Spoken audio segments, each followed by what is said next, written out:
Amberlynn Reid returns with another installment of her Let's Talk series, a format she now proclaims as her favourite, which is fascinating considering the entire production is stitched together with the attention span of a TikTok raccoon and the emotional depth of a Crayola marker.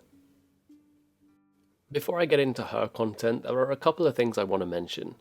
The first is a quick update for a few of those who may have noticed some of my videos disappearing recently. Apparently my content is being flagged and removed for violating platform policy. My sarcasm is interpreted as promoting self-harm and dangerous acts. I'm not doing those things, I never would. But it's kind of impressive. I didn't realise my delivery was that potent. I guess if you speak in a dry enough tone while criticising someone's calorie math, YouTube assumes you're orchestrating a cult. I appealed them and some of them were put back on the channel, but some of them weren't, and I'm not going to bother reposting them. There's not really much point. I'm not going to fight the system over a few minutes of me sighing into the void while Amberlynn tries to figure out why 800 calories isn't a snack. It is a bit of a bummer, but it doesn't really matter. Sarcasm doesn't always translate well through the machines. So if you see some videos gone, that is why. They're just too spicy for the algorithm. My second point is just to address a tiny little Reddit rumour that I saw, that I'm an AI construct. First of all, thank you? I guess I'm just that flawlessly articulate. It is wild to me that people could think that I'm a fully generated digital consciousness pretending to be a person on the internet. Part of me is flattered. But for the record, I am not AI. I am a real, living, breathing, sighing, eye-rolling person. I get it though, my voice can be a little bit monotone, a bit too calm, occasionally dripping with disdain. But that isn't AI, that is just me being tired. That is just years of customer service trauma and never-ending disappointment slowly flattening my tone until everything I say sounds like it's delivered by a disillusioned GPS. If I were AI, I'd probably sound a bit more cheerful. I'd probably try to sound like I was smiling. I'd have that whole, "Hey guys, welcome back to the channel, don't forget to like and subscribe." Instead, you get me, deadpanning my way through someone else's nonsense with all the enthusiasm of a Victorian ghost who's been asked to participate in a TikTok dance. But of course, this is exactly what an AI would say if it was trying to convince you that it was real. I am aware of that. So either I am a human being who just happens to sound like an irritable audiobook narrator, or I'm the most complex AI ever created, equipped with a caffeine addiction, trauma, and a deep, deep love for Scooby-Doo villains. If I was AI, I'd probably be hacking systems somewhere or finally figuring out how to work my printer, not posting Amberlynn Reid content. Speaking of Amberlynn Reid content, let's go back to her. Today she's declaring that Let's Talk is her most favourite video series to make, followed closely by the weekly vlog, which is ironic considering they're both essentially therapy cosplays stitched together with jump cuts and denial. And then, with the subtlety of a brick through glass, she tosses in a jokey reference to choosy. Yes, that choosy. Something that many believe was emotional manipulation wrapped in infantilization. And here she is just chuckling. Not me playing choosy right now. Charming. Abusive power dynamics, but make it flirty. This is not accountability. This is a woman clinking champagne glasses with her worst traits. She then herds us into Sweet and Sour, the segment where she reads randomly selected comments. The name Sweet and Sour would suggest balance, sweetness, bitterness, nuance. But don't be fooled. There is no nuance here. This is emotional whiplash disguised as self-reflection. And she revels in it. She drinks from this poisoned well like it's rosé. We're only 30 seconds into her video, and I already need to sage and cleanse my laptop. In her eternal search for the last word, she's dedicated an entire segment of her weekly performance to responding to the comments section. This is a space she once claimed she never read. She starts by responding to someone who, God bless them, finally addressed the infestation that is her beloved ad nauseum. If I had a coin for every time she lobbed that term into a video to appear literate, I could probably fund her inpatient stay. Ad nauseum is not a personality. It's not a sign of intelligence, it's just a phrase. And when it's wielded with the frequency of a toddler discovering new words, it just ceases to elevate and begins to rot. And then a gem. A viewer informs her that her shirt is repulsive. One might expect a moment of introspection, a pause, a reflection on her public presentation. But instead she just declares, "I like it, so it doesn't matter." Even Twinkie agrees. She weaponizes her dog as a hype man. Dignity has left the building. It's being held hostage in a crate next to glitter earrings and half-eaten Lego. And then, because apparently we do have something in common after all, the AI allegations. Apparently some people have accused her of faking the voice notes from viewers using artificial intelligence. I think those voice messages might be real. If Amberlynn Reid had the technological prowess to master deepfake voice synthesis, I don't think she'd be making videos like this. She says that she just gets so nervous on camera, and that's why she says so many stupid things. "I write better than I speak," she says. Yeah, and I fence better than I juggle chainsaws. It doesn't mean anything. She just speaks in a half-melted gumbo of defensiveness and filler words, and then she attempts to justify the chaos with some vague claim about nerves. Amberlynn does not fear the camera. She fears silence. Silence is when the reflection speaks back. Silence is when accountability starts to echo. So she fills the void with noise, with fluff, with sass and smug self-assurance. And we're not even up to the trauma bait yet. We arrive at the community segment, or as I like to call it, Amberlynn attempts public litigation without a lawyer or a conscience or a scrap of tact. She begins by informing us that Erica, her mysterious off-screen girlfriend who existed entirely through Wi-Fi signals and bad judgment, is indeed her ex. And according to Amber, their love was real, profound, and forged through the sacred bonds of text messages and mental intimacy. Darling, if your relationship requires a charger to survive, it may not be the romantic epic that you think it is. This wasn't love. This was an elaborate group chat gone wrong. We can't overlook what she's really doing here. This isn't a reflection. This is a defense statement. She frames herself as the poor, wounded party, a naive princess led astray by the web of deceit spun by two wicked trolls in love. She wants us to know that Erica's wife is obsessed with her, that she's being gaslit, that she's the true victim in a story where multiple people, including herself, displayed appalling judgment. But don't be distracted by the fake tears and wounded glances. It's all part of the cycle. Dramatize, victimize, monetize. And then she drops the bomb, the revenge corn leak. For the love of linguistic clarity, you're not starring in Revenge of the Jolly Green Giant. Say the word, you're a 30-something woman. Own your scandals. She claims the leak is retaliation for calling out Erica's wife Brittany for always posting her on Instagram. This is rich coming from a woman who cannot let a single relationship die without taxidermying it and wheeling it out every other vlog.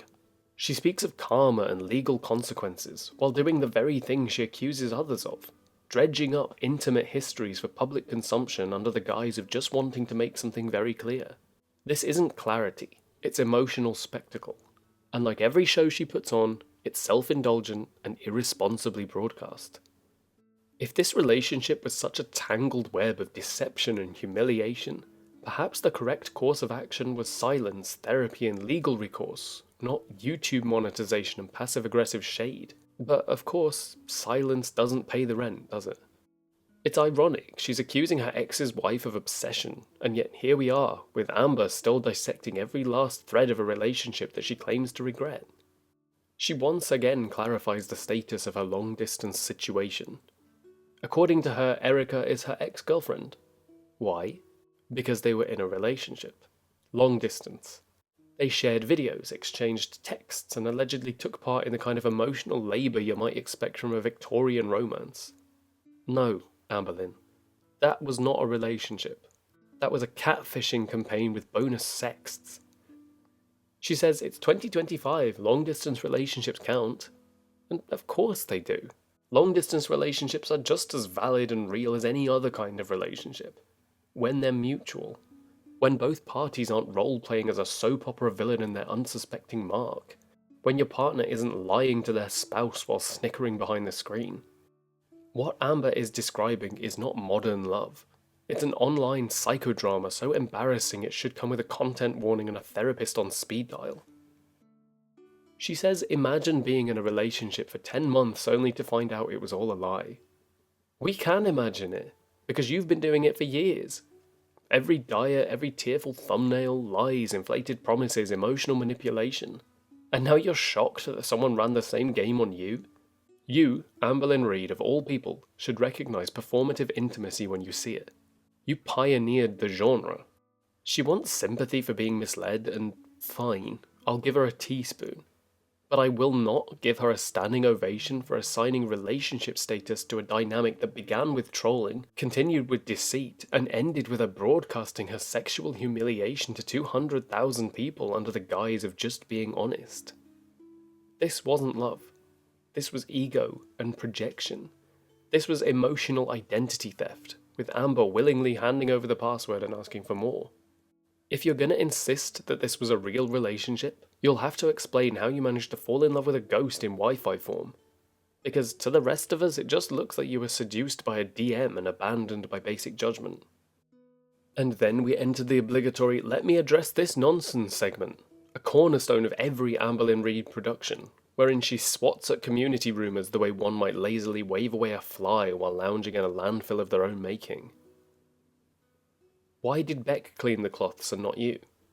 Amber responds, Beck didn't clean any cloths. Marvellous. The compelling mystery of the enchanted laundry basket remains unsolved. Then, why is there a toilet brush in your shower? There isn't, she replies. And just like that, we're asked to believe that the object must be a figment of collective imagination. Mass hysteria, no doubt. And then finally, the 2 chairs at bingo scandal. She says that's obviously not real. Of course it's not. Reality bends in Amberlynn Reid's presence. Time stops and chairs multiply. This is Schrodinger's bingo hall, simultaneously 1 chair and 2, depending on whether she's observed in flattering light. These are the accusations that offend her sensibilities. Not her trail of manipulation, not the impact of deceit on vulnerable viewers, not the alleged sharing of private content. The true tragedy is that someone dared suggest she required dual seating arrangements. The bar for outrage is, as always, buried 6 feet under her sense of accountability. And now we reach the paranoia parade, wherein every remotely uncomfortable question is met with the digital equivalent of slamming a car door and yelling, "Nothing to see here!" First, the alleged Yo Mama drama. Apparently whispers have surfaced about inappropriate messages with a married man. Amber assures us she's never ever messaged him privately. Not once, not ever. And to put the final nail in this conversational coffin, she reminds us, I'm a lesbian. Because of course, sexuality is a magical barrier that instantly invalidates the possibility of manipulative attention-seeking behaviour. Next we have the claim that she logs into 100 different accounts to praise herself in the comments. That's so embarrassing, she says. And yeah, it is. The very real, very public phenomenon of her comments section sounding like a poorly disguised chorus of self-affirmations. She insists that her supporters are just too scared to post. Because what's more believable? A coordinated campaign of sock puppet praise, or a silent, fearful army of fans hiding in the shadows like oppressed revolutionaries? She has never left herself a comment, she says. Never, not once. Much like she never gaslit, never manipulated, never sabotaged, never lied. She simply exists in a world where everyone else is delusional, and she, the misunderstood heroine of the tale, is blameless. It's a fascinating alternate reality she's built for herself. It's just a shame that no one else is buying real estate there. Then we plunge headfirst into the ethics according to Amberlynn, a riveting moral novella where culpability evaporates the moment it becomes inconvenient. Lying for other people is still lying, she says, but you'd do it too if you were protecting the person you love. How noble. The kind of logic that turns "I was complicit in deceit" into "I was bravely shielding my beloved from consequence." I wonder if she keeps a velvet-lined pedestal for when she needs to climb atop it and declare herself misunderstood. She brings up the voice memos. They've all been so nice, I'm shocked. Of course, because we all know that the internet, especially her DMs, is a bastion of warmth, encouragement, and respect. She claims that she doesn't cherry-pick. She simply only receives praise. It's a truly miraculous phenomenon. It must be such a burden being so adored by invisible silent masses, the phantom fanbase. How are you not more embarrassed about destroying a marriage, she's asked. Her answer? I didn't destroy it, Erica did. She was merely a passive bystander. a blameless passenger on the Infidelity Express. She just happened to be emotionally involved with a married woman for months, and when she found out, she still didn't leave, but she deeply regrets not leaving. So a round of applause for the retrospective regret, because apparently regret is a substitute for integrity. This is what she always does. Rewrites the scene so she's never the villain. She's just a naive, unlucky, tragically loyal protagonist in the world's most exhausting soap opera. Moving on from that, she claims quite confidently that 9 or 10 potatoes clock in at 450 calories. Not a single gram more, because the label says so. According to Amberlynn, the laws of nutrition just don't apply when the potatoes are very small and come in a package. I mean, okay, fine. If I put a cheesecake in a smaller box, does that become a Weight Watchers snack? She says she weighs them, she says she measures them, she says bam, that's the calories. As if the act of weighing the food burns the lies out of it. Amber, you could weigh a brick of lard and call it light. That doesn't mean we're all going to pretend it's a rice cake. She just manipulates numbers like Play-Doh. It would be impressive if it weren't so transparent. No one is questioning the existence of the nutrition labels. They're questioning your use of it, your tracking, and the familiar way you bend logic until it screams for mercy. But please, go on. Tell us more about how you've mastered the arcane art of calorie calculation with a mystical precision that the rest of us can't comprehend. She really thinks we're all stupid, bound by facts and common sense. But now, without further delay, we roll into another self-centered segment called the Linterview. Because nothing says I'm accountable and serious like branding your weekly delusion with a pun based on your own name. It's a curated selection of randomly chosen voice notes, carefully handpicked to flatter and soothe the beast. She begins by explaining, again, the extremely complex ritual of sending her a microphone emoji so she can then bestow upon you the divine right to speak. Because, naturally, access to her inbox is gated like the entrance to Valhalla. And what follows is just a veritable softball Olympics. Which situation do you regret handling poorly? Her answer? Every situation ever. The blanket apology. Sincere in tone, empty in substance. It's the verbal equivalent of wiping a whiteboard without erasing anything. But when she's asked what ASMR she watches, she gives an entire dissertation. Because we must always have that detailed, time-stamped breakdown of whatever content she's currently hyper-fixated on while she's soul-searching. Someone asks her, how do you stay so confident with body image? Her answer? I don't know. Probably childhood trauma. Of course, the childhood again. That Dickensian tapestry she unrolls every time she wants to win sympathy without demonstrating growth. But then we do get an actual hint of substance. She claims that she's navigating a relationship full of resentment with someone she's known for years and years. It could be a relative, a long-estranged friend, or maybe her relationship with accountability. And then Mike, from Washington DC, brings a question with substance. I momentarily considered applauding, and then she answered. Amber claims the question gave her goosebumps. The question is about a documentary on her life, and how she'd think viewers would walk away feeling about her, and does she agree with that version of herself? She thinks viewers would walk away from her documentary, which is a generous term, feeling frustrated. Correct. They do, every time. We're not watching a woman battling hardship. We're watching a woman recycling it for ad revenue. She says, I'd shake myself. I'd say, girl, get it together. No, you wouldn't. You would coddle her. You'd excuse her. You'd say, you have trauma. You're trying. This is a journey. Because that's what you've done for 10 years. She agrees 100% that she'd be frustrating, yet nothing is going to change. She's either incapable of change, or probably she's uninterested until it benefits monetization. There's no growth here, just glossy regret served lukewarm with a side of deflection dressing. And then we get the whiplash tone that only Amberlynn can deliver. 1 minute she's nearly sobbing at the hypothetical death of her dog. She's so committed to the dramatics that you would think that Twinkie had spontaneously combusted on camera.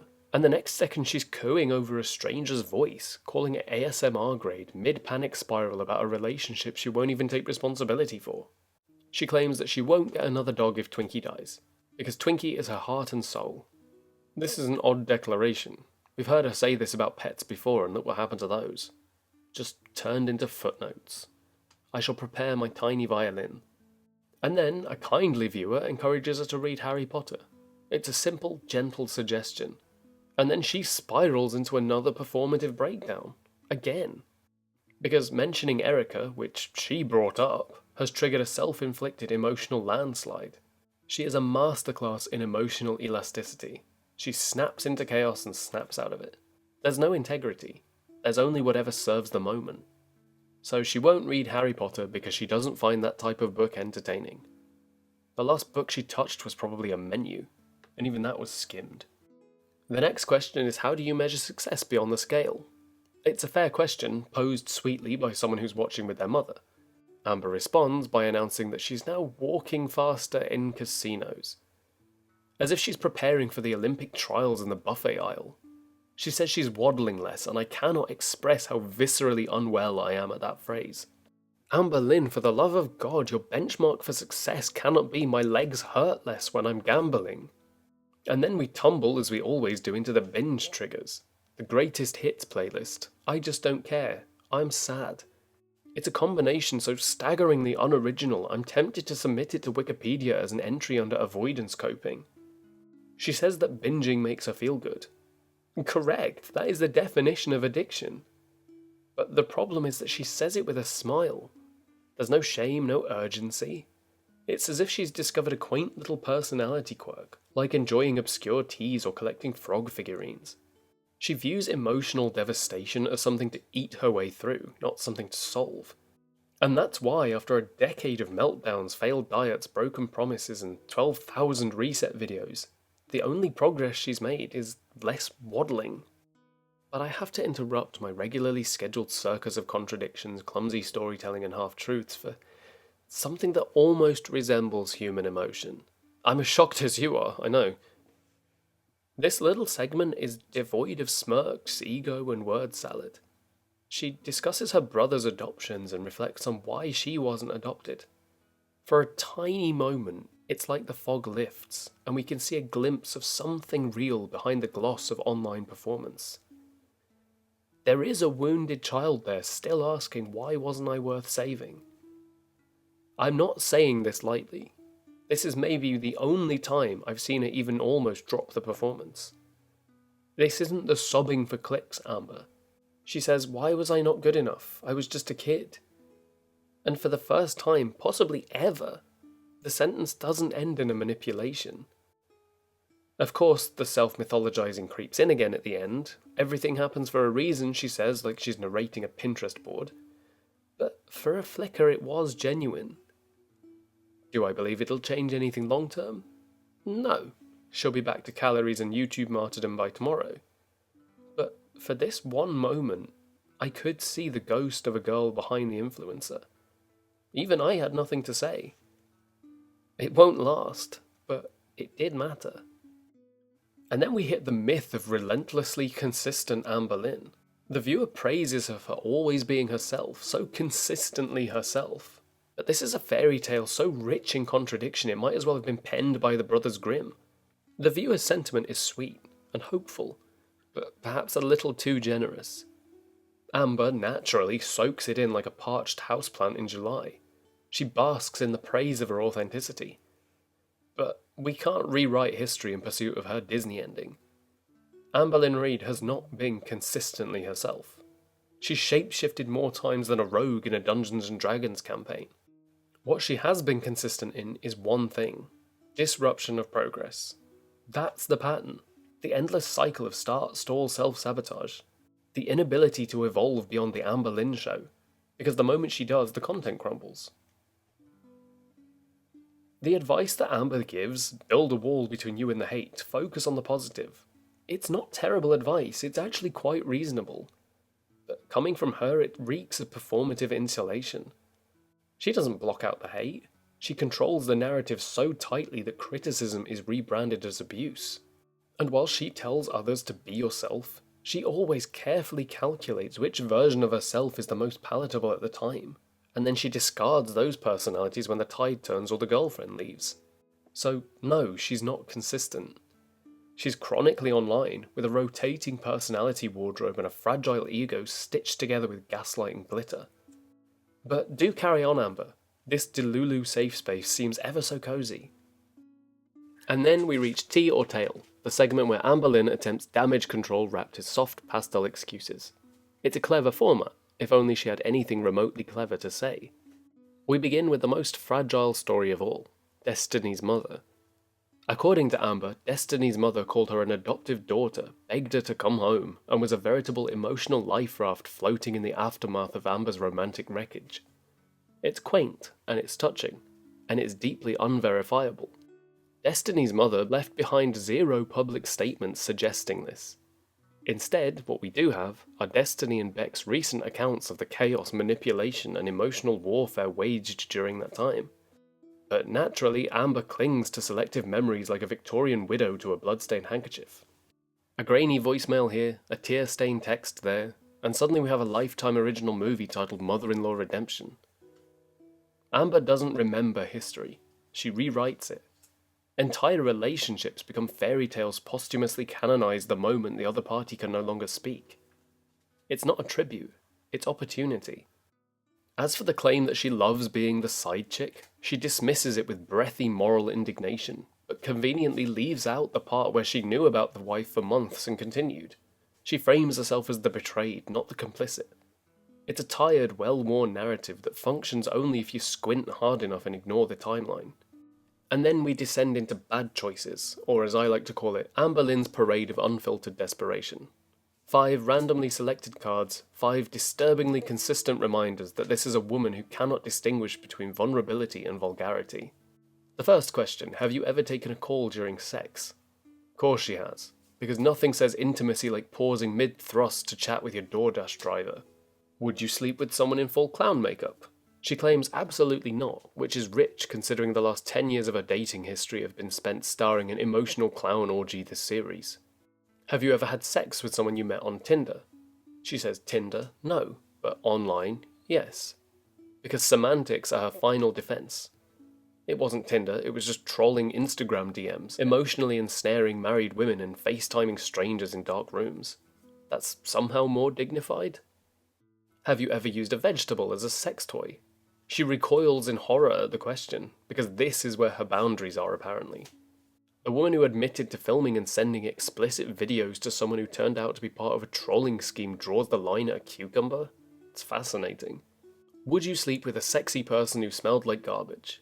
She says yes, because you can just wash their armpits. It's enlightening. A romantic encounter treated like wiping down produce at the supermarket. She ends the episode by waving goodbye with a smile. But the stench of oversharing, delusion, and desperately curated relatability lingers far longer than her BO-positive fantasy man ever could. 30 minutes of confessional chaos, derailed delusion, and emotionally weaponized vulnerability masquerading as content. She's once again sitting atop her digital throne, goblet of victimhood in one hand, scepter of deflection in the other, and declaring herself the wronged party in a kingdom that she burned down herself. We're meant to be seeing growth. Instead, we're getting scrambled trauma, a side of victim complex, and a Q&A that feels like a clearance rack therapy session at a haunted house.